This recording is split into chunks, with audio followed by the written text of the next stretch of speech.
Welcome. This is the Midlife Rising podcast. Here's a question for you. What do you do when someone asks you how old you are? Do you cringe? Do you get angry? Do you lie? Tell them something younger than what you are? Do you tell the truth, maybe almost defiantly? There's cultures in the world where midlife and aging are a positive experience in a woman's life course. And in our Western world, we tend to guard our age like it's a secret, something to be ashamed of. One of the biggest reasons we in the Western world experience midlife so negatively is the way it's been shaped and framed from outside of us by our historical, cultural, environmental, and even social circumstances. If you want to feel more positive about entering midlife or transitioning through it with grace, keep on listening. It's Sherry here today, and I'm interviewing Jen about how aging is different for men and women and how the Western paradigm of aging makes midlife so much worse for women to bear. You're a woman over 40 who spent your life being the one who holds it all together. But now your body's changing and your soul is done pretending everything is fine. Welcome to Midlife Rising. We're your hosts, Sherry and Jen, twin sisters and modern medicine women, here to help you rewire your stress response, balance your hormones, and reclaim your feminine power. Every episode is a rebellion against the rules you never agreed to and a return to yourself. Join us where midlife isn't a crisis, it's a catalyst. Welcome back. Welcome to the Midlife Rising podcast. If you're a first-time listener, we're really glad that you are here. So I'm going to interview Jen today because she has done all kinds of research on aging, especially aging in the workplace, and has become kind of an expert on this. So it's Sherry. I'm going to do the interviewing. And my first question for you, Jen, is why does it feel like a crisis? Well, first of all, it feels like a crisis more for women than men. Mm-hmm. And it's patriarchy in short. We have been, over the years, due to cultural, historical, societal messaging and norms and the context that aging is a bad thing in general. Mm-hmm. So aging used to be associated with wisdom, maturity of character, even spirituality. And in a Western culture today, it is seen as a failure of bodily functions, loss of youthful qualities, loss of youthful features, Mm-hmm. and generally as a failing, as a downhill decline towards death, which we fear. Yeah, of course. Well, some people do. I shouldn't say of course, because I don't think I actually fear death. But the one thing that I was going to chime in there with is just, the number of people in my life who are well beyond midlife, our parents, aunts and uncles, friends of our parents. There's even people our age actually say this, like there's such an assumption that getting old means getting weak. Getting old means aches and pains. Getting old means you can't do what you used to do. And I don't know, I can find so many examples. And maybe I came into my 40s just not believing all of those things. I don't know where it came from, but I don't believe it. I think there's a lot of science, quote unquote. There's a lot of studies out there that I think are just done on people who have not been active or haven't nourished their bodies in very healthy ways over the decades. And so, of course, it looks like metabolism slows. It looks like osteoporosis sets in. It looks like muscles begin to atrophy. Who are we studying? I'd like to know why do we even have these assumptions? Because I see so many examples of the opposite where, okay, here's one. I have to get this in because it's inspiring to me. I've told you this before, Jen. You know that I climb the escarpment on a regular basis, one of the ski hills, in one of the local ski hills in the summertime. I hike up. It's a steep climb. It's a tough climb. But I see this woman there who is in her 90s climbing up that escarpment. And the last time I saw her, she was working her way up to riding her bike from home in Thornbury to the bottom of the hike, which is, 8 kilometers or something. And then she would have to ride her bike back home, of course. So there's a 16-kilometer bike ride on top of it. And I just thought, wow. And it's not like she looks any different than all the other 90-year-olds out there. There's nothing different about her. She just decided she's going to do this or keep doing it. Oh, I love that. The blue zones and the Netflix documentary too on centenarians also will say the same kind of thing. 90, 100, all the 100-year-olds are the ones that live to 100 are still working, like in manual labor. So back to your comment though, I have so much to say about like, what is it, who's this research being done on and why is the research showing the results that it does? And it's not actually necessarily who the research has been done on, it's how we approach research. And I'm going to get a little bit nerdy here for a second because I have a beef with scientific research. So one of the reasons that Western societies are so hung up on age is because we glorify scientific research. Oh. And scientific research is how our society learns and grows, basically. And it's kind of the only acceptable way that our society learns and grows these days. Yes. In Western societies. Like we pin everything on, well, is it peer reviewed? Is it scientifically backed? So that's all done in our higher institutions and fed down through universities. It goes out through things like the Harvard Business Review, which is the most widely read business, like outside of the academic world. It's the most highly read academic journal. That's how it gets out there. That's how this information gets disseminated and like sort of infused into our culture. And the problem with academic research is that its focus is on objective. It tries to make everything objective. Right. Nothing can be subjective. I mean, it's argued that qualitative research is, but that's a side point. So what we have done is we have through research is a bunch of things. So first we objectify the body and we study age in a way that tries to look for commonalities. We look for patterns and we're trying to get to universal markers of age. I never, like, you're so right. That makes so much sense now that I actually think about it. I never thought about it.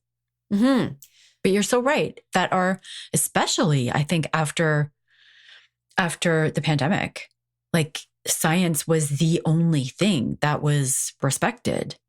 Trust the science. Like everything was about the science. And that, I think that just exploded this whole idea of no, science is the only, like doctors couldn't look at case by case basis. Like what are people reporting that they're feeling? What is actually working in my private practice here? It was all about, no, we need to go back to the science. It doesn't matter what you're seeing working in your one-on-one practice. I don't think that necessarily exploded it because it's always been that way. But what it did was it made it more mainstream even that we don't trust these other kinds of things. Yes. So that has a couple of problems. So that started with men because it was men who originally did research while women were designated to the home. Yeah. And so the research was, first of all, masculine focused. And all the studies on aging, way back when the field of gerontology started, were done on men. Yeah. because they wanted to know, well, what makes men less productive as they age in the workplace? Like it was all based on this male focused workplace. So we knew very little about like the aging process had a masculine slant Yeah. or bias to begin with. So then the other thing is just going back to universal markers, we're always looking for scientific research looks for, that's what it's called, deductive reasoning. So we try to deduce a point from it. We're trying to get to a universal commonality, a pattern. And so if all of that research was done on men, all the patterns that it got to were male oriented. So that's the scientific research. Well, and let me just chime in because there's a really great book out there about this very thing. It's called The Invisible Woman, Data Bias in a World Designed for Men. Have you heard of this book? No, but it sounds interesting. Yeah, we actually read it for book club. It's by, I just looked it up here so that we could reference it because it's really fascinating. It's by Caroline Credo Perez. We'll drop it into the show notes.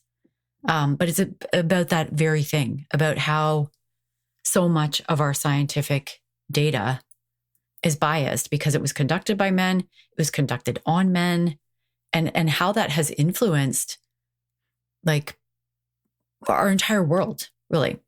Yeah, it does, the entire Western world. Just as a side note, other cultures, like there's also research done on this, where other cultures do not experience aging in the same way that Western cultures do. Yeah. So, for example, in Japan, they have a positive experience of aging and menopause. Whereas in Western societies, we have a negative experience of it. We fight it. But also, if you look at pre-modern cultures, we saw this when we were in Peru. Yes. Hiking up to hiking the Inca Trail. People didn't know what year they were born. Yeah. Yes. I forgot about that. They didn't know how old they were. No, because it wasn't important. Like when we look at life in bigger phases of like seasons, or this is farming season, this is winter, summer, like looking at it the way that you can imagine people would have way back when, age wasn't important. It was the next season that was important. Now, today, we have this obsession with numbers. Yeah.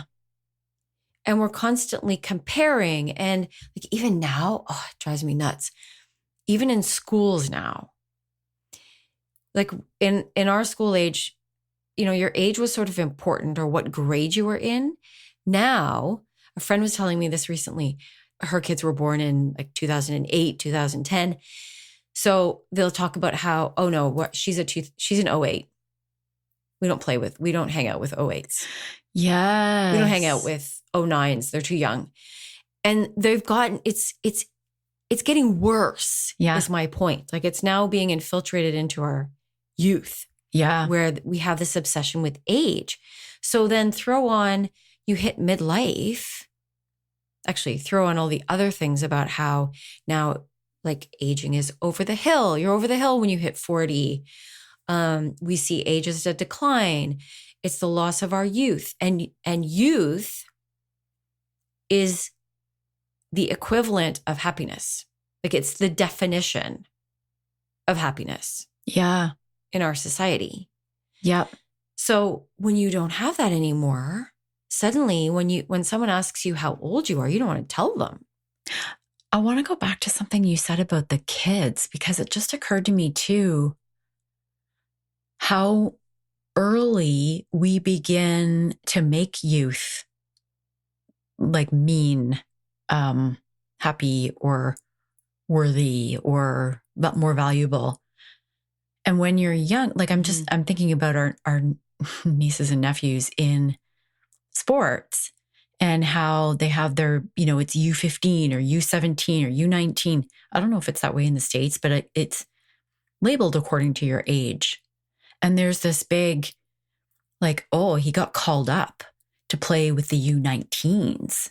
So there's something like special about them when they're younger and they play with the older kids. So this isn't even like about youth being valuable, but it's showing them that numbers are important. Your age is important. And if it makes you important or valuable or more worthy if you have more athletic capability at your age than someone else. So you're getting called up to the next league up. So it's a further reinforcement that age and where you are supposed to sit on the development perspective and on the athletic perspective and how much whatever you're intelligent, it's everything. It's intelligence, it's physical ability, it's constantly being measured. And are you age appropriate? So we do this even as adults. When you hit 40, I talked about this on the last episode, how someone said to me, "Oh, you look so much younger than you are." And I was like, "Oh, that makes me feel good."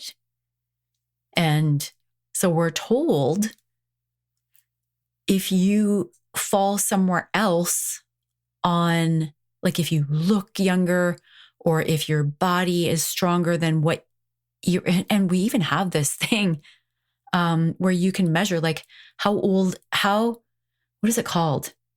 Like when they measure how old your body really is versus your calendar age. Like there's this push to be. It's ridiculous. Yeah. Like why can't we just be how we are? Like at whatever age we are. Well, and they'll tout that as we're helping you to be proactive about your health.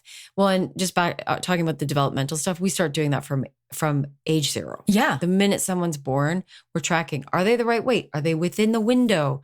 Did they walk at the right age? Like Leia walked she was almost 18 months old when she finally started walking because she could walk physically, but she wouldn't let go of the table because she was afraid. And I'm embarrassed to admit that I felt a little bit embarrassed that she was a little bit developmentally slow on that age. And I brushed it off and I was like, whatever, I don't care about it. But deep down, I kind of cared. Oh, yeah. Because everybody was measuring it. And you're better if you're walking at 8 months. So there's this whole thing about age appropriateness. And now it's, am I dressing appropriate for my age? Yes. Yeah. There's all kinds of Instagram accounts that are like, how to dress when you're over 50. I'm like, well, what does that mean? When you're over 50, I should dress a certain way? Exactly. And there's a woman on Instagram. I think her handle's something like Ting My Style. And she's in her 50s and she's all about, I'm going to wear what I want. Yeah. I love it. And I love it. I love watching her because it gives me inspiration to just dress how I feel like it. Okay. So back to what else you want to ask me? So is there more that you want to say then on what it means to say that aging, particularly female aging, has been, call it problematized or even pathologized when it comes to like menopause? Can you maybe give us some more examples of how that shows up? Like that it's a problem when you're aging? Yep. Oh, I have so much to say on that. So problematized is a word that we use in academics. And all it means is we make it a problem. Yeah. So our society has made female aging a problem. It's not just a life course event. It's a problem. Let's take back a step back first. Female aging is different from male aging. Yes. That's the first aspect. So when we look at men, we talk about it. And I have to admit, I was looking at George Clooney, a picture of him the other day versus when he was younger. And I was like, he looks better as he got older. Yeah. And that's how ingrained it is though in us that I can't I was looking at those pictures knowing this, that we are told that men get better as they age and women decline as they age. And I still almost physiologically still found him more attractive as he got older. Now, maybe that's just maybe him, but generally that's what we're told about men. So that's number one. We're going to feel more ashamed about aging than men are. Yeah. And this is gendered aging. So it's a double standard. Right. For women, this goes back to our conversation I think we had the other day on hegemonic femininity, which is the norms in our society about what a woman is and what femininity is. Mm-hmm. So women are like the ideal woman is youthful. She's fertile, she's slim, she's glowing. So as women age, when we're not fertile anymore, we're not glowing, we're not as youthful in appearance, that becomes shameful because we're not fitting the norm. And any time that somebody doesn't fit with the norm, they often get shamed in our society. So it takes, like, you have to be very radical in your mindset and in your, like, down to your core to actually be able to embrace aging in our society as a woman. Where does that come from? It's like you said, it's so deeply ingrained in us that we even see men who are aging as more attractive. So that's like it's so ingrained in us. We don't even, it just happens. How did that happen? Like, where's that even come from? Apparently it started with industrialization, and the institutionalization of medical treatment. So what industrialization did was it separated roles. And so the workplace versus domestic functionality or domestic roles were placed in an even more, we were placed into boxes. Mm-hmm.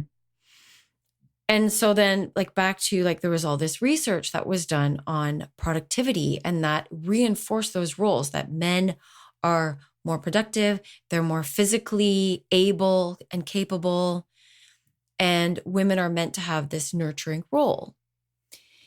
And so these societal norms about what the woman, what women are supposed to be, became like even more relevant to what today was. I mean, of course, those roles were always different. Mm-hmm. So then there was all this research on it that sort of served this power differential. It's a perception of power. Yeah. Power is physicality, it's size, and then it was intellect as well. And women were made out to be less intellectual. They weren't made for business. They're meant to be nurturing and in the home. So that reinforced these masculine and feminine roles. And then, so women were expected to perform according to those roles. So it's become performative. And if you don't perform according to this version of femininity, then you are made an outcast. So then, and this affected aging for anybody, because aging, as men aged, they were also less productive in the workplace. So then they were starting to be seen as weak. And then aging and femininity were both seen as weak. So then you have this conflating of aging is feminine, aging is weak, and fit your roles. And when you start to not fit those roles, you're not disciplined and you don't fit the mold, and now you're done. Another reason why anybody in the LGBTQ community has historically been like, well, no, you're not fitting the role or the mold that you're supposed to. You're not, it's not even just about your sexuality, or not that any of that is, but it's about so much more than that, really. Yeah. It's that your role, this role that you are taking on is not traditional. It's not what you're supposed to be doing. So then it's so much bigger than just, we talked about it being like stemming from the church. It's so much bigger than that. Oh, yeah. Oh, and then there was also this thing where, and this came with industrialization, which was the universal retirement age. Oh, yeah. of Yes. 65. So after that age, you're old and non-productive and non-valuable in society. Which is why so many men were like for a long time going back and continuing to consult. Even though they technically retired, they'd sit on boards and they would consult, take on a consulting role so they could do that part-time. Now, lots of people do this, but that was what a lot of the C-suites would do, or even just males in general. Like they don't just stop working and retire. They would take on these additional roles. I wonder whether that has something to do with it.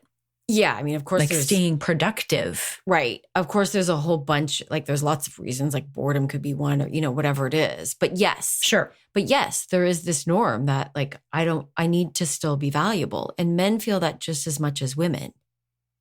Mm-hmm. Sometimes it's in different ways and it's messaged to them in different ways subtly. But yeah, they feel it too. They need to be productive members of society. That's why they fix and they.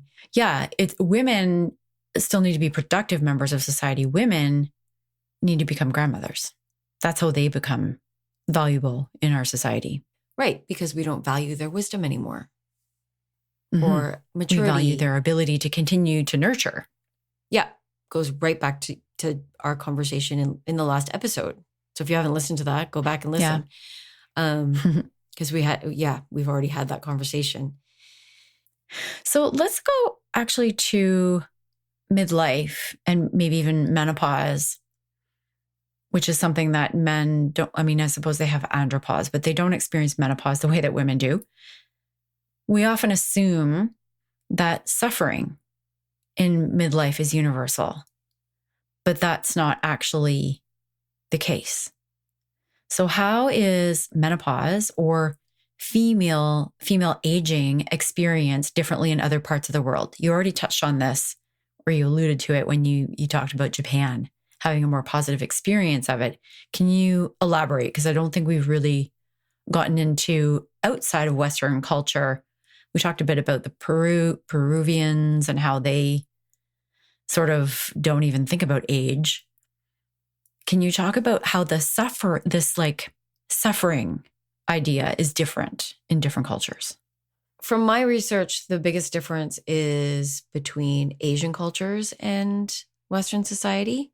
Now, that probably differs for Asians who live in North America, who have different, different experiences. But that's where they find the biggest differences in how we perceive aging and menopause. In several Asian cultures, they do not experience symptoms as severely as we do here. Right. Or as many symptoms as we do here. Part of that is because of lifestyle, like the way that we operate in Western societies with the continued stress, the constant cortisol release. Our adrenals can't take over from our ovaries when it's time. And that's what's supposed to happen. So when our ovaries wind down, our adrenals are supposed to take over. And if they're too busy or producing cortisol or burnt out completely, they are not going to function the way that they're supposed to. And that is, they're supposed to help produce estrogen and other precursors to other hormones. So the way that we operate here makes aging physically feel worse than in other cultures. Right. Or menopause feel worse. But then when it's not acceptable to experience menopause, you are going to suffer. So, and there's so many reasons why menopause is not acceptable in Western societies. The first is what we've been talking about.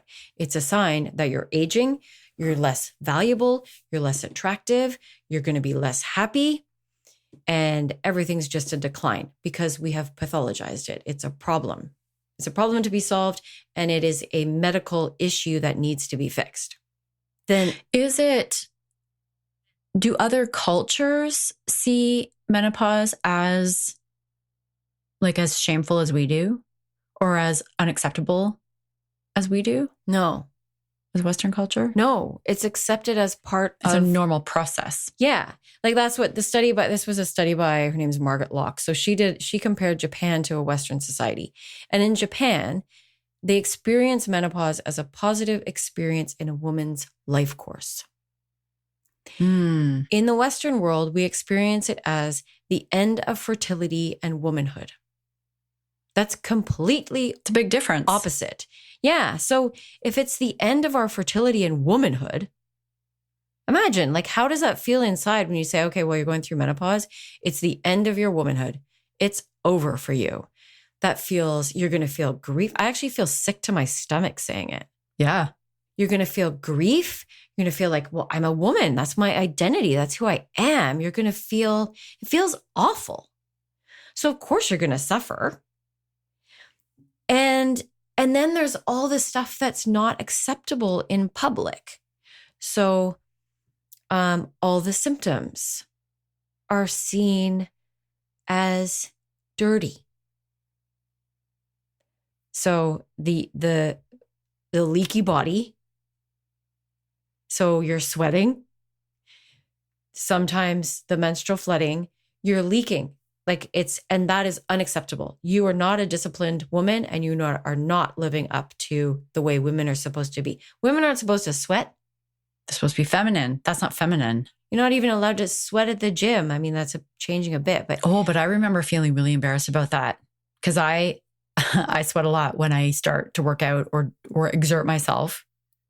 And I had friends who were like, I don't know, after they've run a half marathon, they're like fresh as a daisy. And I'm like, how does that, like, feeling really embarrassed compared to them? Because, you can see how sweaty I am. But I remember feeling embarrassed about that. Even before I hit menopause, and then now I hit menopause, and I do feel like I'm warmer than usual. I had some hot flashes. It was more like I was warmer than usual. So yeah, that's really fascinating. It really makes me wonder, like, this is a little bit off topic, but having worked with childless women for the last 2+ years exclusively, it makes me wonder, like, my entire clientele, my audience, there's very few women in there who are not part of Western culture. And I don't know whether that's just because I am white. I'm a white woman who lives in Canada. Like, I'm a Western woman. So maybe those people just don't follow me. But I wonder whether it's like that experience of, infertility, your body, I don't know. I think there's a very different experience of childlessness in different cultures as well. Yeah, perhaps. If infertility is seen, or the end of your fertility is seen as the end of womanhood, then women who don't have children or were infertile or couldn't have them would also not quite be seen as women. Yeah. Now, I don't know I don't know whether that would be the same in other cultures or not. Yeah. But it seems like it's plausible. Yeah. I mean, there's other factors. There's lots of other cultures are very family oriented. And so there's a lot of pressure. That same pronatalism we talked about in the last episode, or 2 episodes ago. No, the last episode. Like, that's there for many cultures, not just Western, but this idea that midlife menopause is the end of your fertile years. Yeah, it's nuanced, but I wonder how that plays out. Anyway, off topic. So before you go on, though, then there's, like, when I talked about, like, how women are undisciplined and dirty as they go through menopause because things are happening in their body, there's also this sense that their ageism and the fact that they're going through menopause is, like, psychologically dirty. Like, we guard it. Yeah. As it's taboo. We guard our age as this dirty little secret. I certainly didn't want to tell people when I was going through menopause. And back to the numbers game, when I went to my doctor and she asked me, of course, when my last period was, and I told her it was almost a year ago, she went, "Oh, that's early." And I felt so ashamed when she said that. And the reason is because it was early compared to our universal markers of when menopause should happen. So these universal markers and these developmental things cause shame if you don't fit them. So then when you are going through menopause and you don't fit the markers of what makes a woman anymore, then that causes us to want to, like, we become isolated. We don't tell people, even our friends sometimes. Like I didn't even want to tell mom. And when I had gone through menopause. And so we feel this shame around it. And then we suffer. Like shame is one of the worst, maybe the worst feeling to feel. It's the most uncomfortable. So we suffer, and we suffer in silence. That is so true. Then it's this numbers game, these universal markers. You've really drawn my attention to that. And so if so much of what we experience as midlife women is shaped by this cultural messaging, by these universal markers, by our comparison to them, by all this cultural stuff, what else can we do? Like I just talked about, if our listeners just by becoming aware of this and becoming aware of how you feel when someone asks you how old you are, and just kind of naming when you feel shame, what more can our listeners do, and what more can we do to really just begin to notice and awaken to these cultural paradigms? Okay, well, first, as you said, noticing and being aware of all of these things. Like once you see it, you can never look back. Mm-hmm. So you're going to start to see them all over the place if you start really thinking about this. Mm-hmm. And that's the first step in also shifting it in yourself. Because the minute you notice it, something different is happening in your body because you've interrupted a habit or a pattern. Right. Yes. The minute you notice it, even if you still do the same thing after, now you've had a blip before that, before you lie. Let's say you're a person who lies about her age because you feel so much shame about how old you are. I guarantee anybody listening to this podcast, the next time somebody asks them how old they are, they're going to go, oh, instead of if you're the one that lies, yeah, you're not just going to go straight into that lie. Oh, that's so true. Yeah, you think about it. We just interrupted the pattern. You have to so that's the first step, is interrupting the pattern. The more you interrupt the pattern, the more you start, like if you intentionally decided to shift your behavior and just go, you know what? I'm going to stop lying about my age. I'm just going to say it. I am 52 and I don't care what anybody else thinks. Own it. To just own it. Then you suddenly start to feel some power behind it when you own something and just admit it. When you feel shame about it and you hide it, you're giving away your power to other people who you think are judging. Yes, I love that. That's so, so good. Yeah, the more we do that and the more women that do that, the more we start to shift the system. Yeah. Like to me, I mean, that's why we're doing this is to start to shift the systems that we're under now, of course, or dismantle them. I mean, that's a big ask, but just getting more women to act this way and do these things and talk about these things starts to bring them to the light. So they're not hiding in the shadows and we don't feel so much shame about it anymore.